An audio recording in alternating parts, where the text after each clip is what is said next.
Song number 4. All right, so this one is called I Spy. A little bit of a spy tune. It's, again, got a bunch of parts playing at once. So first thing is the chords. Now, whenever I'm putting these arrangements together, I'm listening to the melody to support it. It's never about the guitar part first. It's always about how do I make the singer sound as good as I can. How do I support them with the right dynamics, rhythmic structures, all that kind of stuff. So that's always first in my mind. So I choose the chords that make the melody sound great, and then I choose the rhythm that kind of supports the rhythmic accents and makes it all make sense. I'm always thinking in a band sense, so chords and bass parts, and then I add kind of guitar part or horn line stabs, whatever's appropriate, and build it from there. So this one sort of goes, it's a little A minor thing.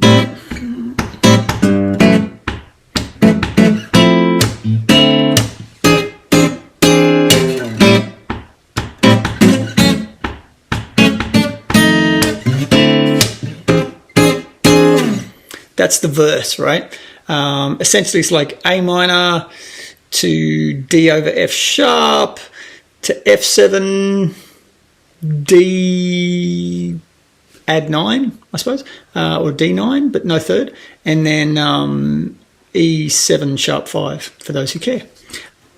All right, then over the top of that, I want a kind of a funky little guitar part. So.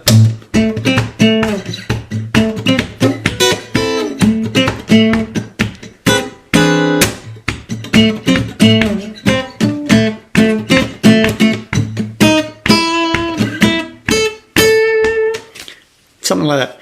So, put it all together, and what I'm trying to do is I work out initially where do the bass lines and the guitar parts happen on the same beat, and where do they happen on separate beats. I've gotten a lot more fluent in that over the years, so I can kind of hear the two parts in my head and kind of work that out on the fly. Sometimes I can just come up with the guitar part. In fact, for this album, I sort of had an hour to 2 hours for each guitar part from woe to go. So I had the basic chord structure down, although even though some of those changed in the studio, but I had 2 hours to kind of listen to the melody and our rough strummy draft thing and go, right, what's a guitar part?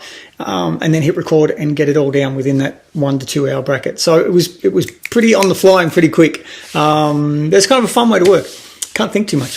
So you put those two together, right? The chord bass thing and the dunk bunk bong, and you get, if I can play it, something like this.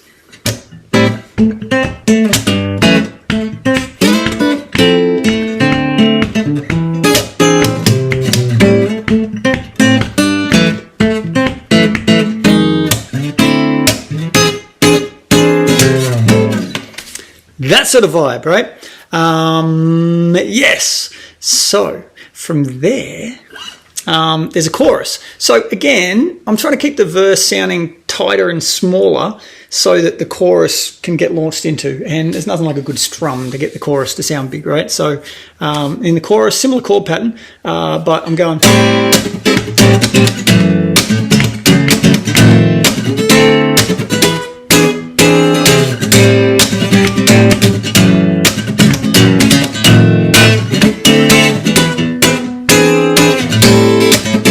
Now it goes into, it's almost like there's two choruses in this thing. Or so this next section, I'll just call it next section because I don't know what to call it. It's, again, a strummy thing. I'm trying to get that.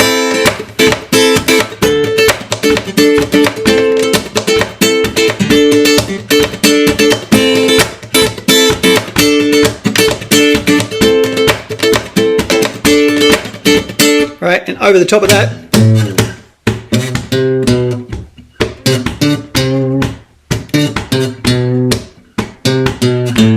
Right, a little bass line groove going. Put them two together.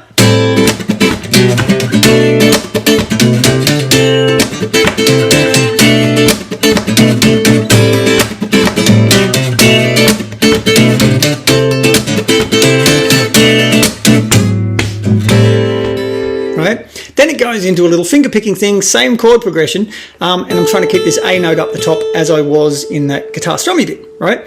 So it's that unity. It's when you have a one note playing through a chord progression at the top, so that all the other notes are kind of moving through the chord progression, but this note's just staying where it is. It kind of glues it all together. Yeah, so those two sections.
That's kind of I Spy. All right, see you at number 5 soon.